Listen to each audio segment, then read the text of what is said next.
We're back on Get Up as we approach the bottom of the hour. This is a game called Something or Nothing. So Giannis Antetokounmpo, about whom we'll be speaking a lot over the weekend, or over the course of this offseason, I should say, during this weekend was on Twitter doing an AMA, and one person asked, what's your favorite city to play in on the road? And his answer was New York. And of course, no one reacted to that at all.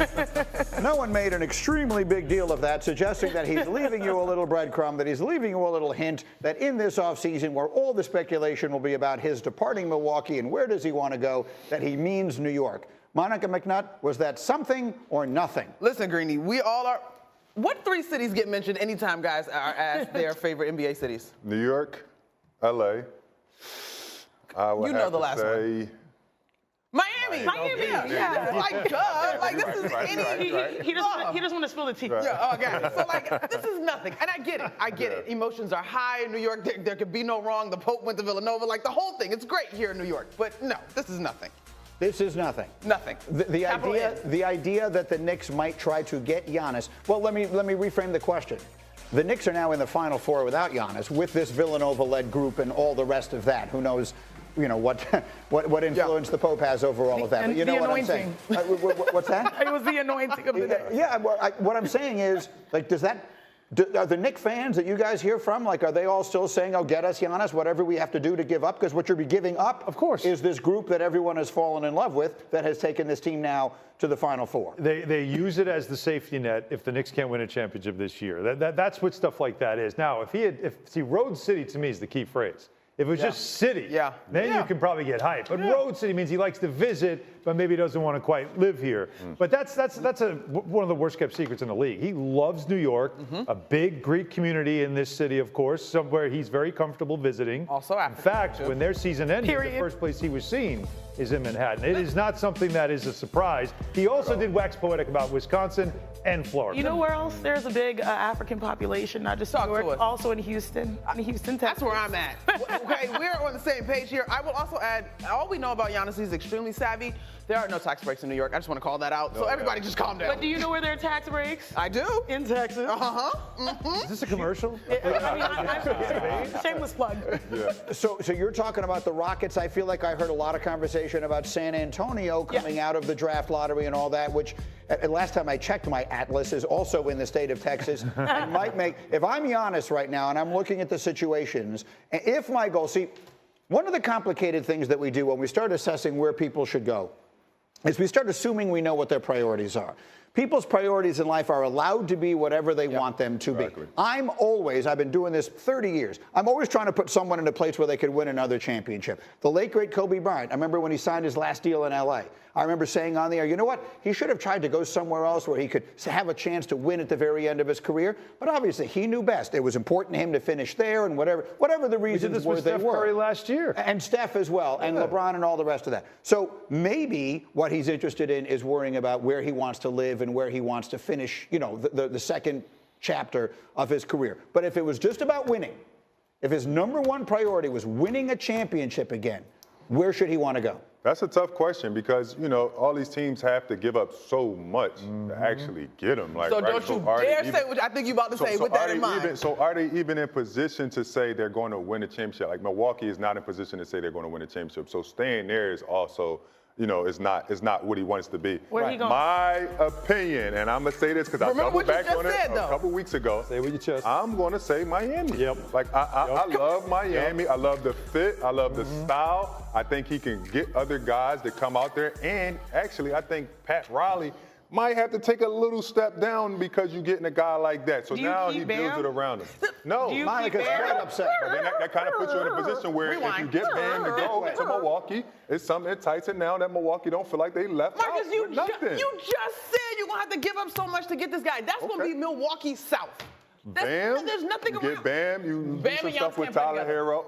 No, you take Bam out. You trade Bam, okay. You take Bam to Milwaukee, maybe Tyler Hero. Now we don't have to start all the way over if I'm Milwaukee. Now, maybe we don't have to start at the bottom and try to do what OKC do because everybody can't do that. But Miami now just looks like the same team he just left in Milwaukee in Miami. Every team is going to look like that because they have to. But they have to. No, not every team. Golden State won't look the same. Like, talk to me. Giannis is 30 years old. He's a walking 30 points on 12 rebounds on 60% shooting from the field. He needs a paint to roam. He is one of the most relentless at the rim, and he needs shooting. And to me, that's what they bet on in Milwaukee, which is great, but also the defense took a step back by adding Dame and losing Drew. In Golden State, you're tag teaming. The only issue I have, but at first, like, you're tag teaming with the greatest shooter of all time. Like, they had an issue with size on the interior, but they also like to play small ball, and now you can use him as a roamer, a switcher defensively. Like, if I see Steph and Giannis, that is a match made in heaven, basketball heaven to me. So, I'm looking at the circumstance. The only issue I have is that, the timelines. He's 30 years old. Steph is like 34, 35. No, he's older than that. I think exactly. 37. He wants to, I think finding a place to win a championship surrounded by shooting, that's number one. I'm staying out the West.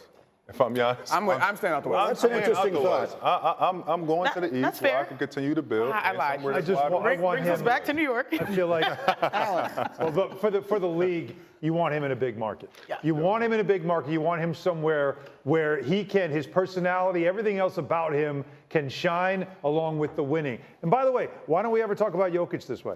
Why aren't we talking about Jokic? Because Jokic tolerates us. He just happens to be great at basketball. One guy is like, we assume Giannis wants to chase rings. You know we why? don't say it about Jokic. Because we haven't seen the cycle the way we've seen the cycle in Milwaukee. Giannis said, I want to win a championship. And what do? They changed multiple coaches. They added multiple players. They put their chips on the table. And now you see that exhausted a lot of options. I don't think Denver is there on the process, even though they made a lot of changes in the season. They're not fully there yet. Yeah. Steph is 37, by the way. Thank you. Yeah, well, he's... Thought he was younger. No, Be happy with me, Steph. Well, he plays like he's 33 or 34. Look, the bottom line of it is this. If indeed his goal is to win a championship in wherever it is that he goes next, one thing that was said at this table makes a lot of sense to me. Stay in the East. Yep. Yeah. Look at the way the lottery went. Yep. Like the West is going to be brutal. The East is going to be the place that you try and get it done. Now, Milwaukee is going to have some say in where they're willing to send him. And I'm going to circle it all the way back to the beginning of the conversation. If the Knicks lose to Indiana, are the Knicks going to make a play for Giannis? They'll have conversations. There's no doubt in my mind you have conversations, but it's the cost. Yes. What it cost. They've already gutted some of their roster to make the changes they made. You cannot keep doing that and thinking you can contend for a championship. Especially the next year, like after you just made big trades. I don't see that. But it won't. They're not going to stay. It won't lay out. They'll be in the conversation. They'll have to be. I don't think this puts him in a position to win right now. But if he can give it a few years, you also can't sleep on Brooklyn. The sides are in as owners in terms of if they can build it out. That's why the New York it depends thing on how isn't just one quickly team. he wants to win. All right, let me leave it there for the moment. It's going to be very interesting to see what he does. When the NBA Finals are over, we become Giannis central, I think, as far as the NBA community is concerned. Meanwhile, because for the first time in a quarter century, these words are accurate. The Knicks are in the Eastern Conference Finals.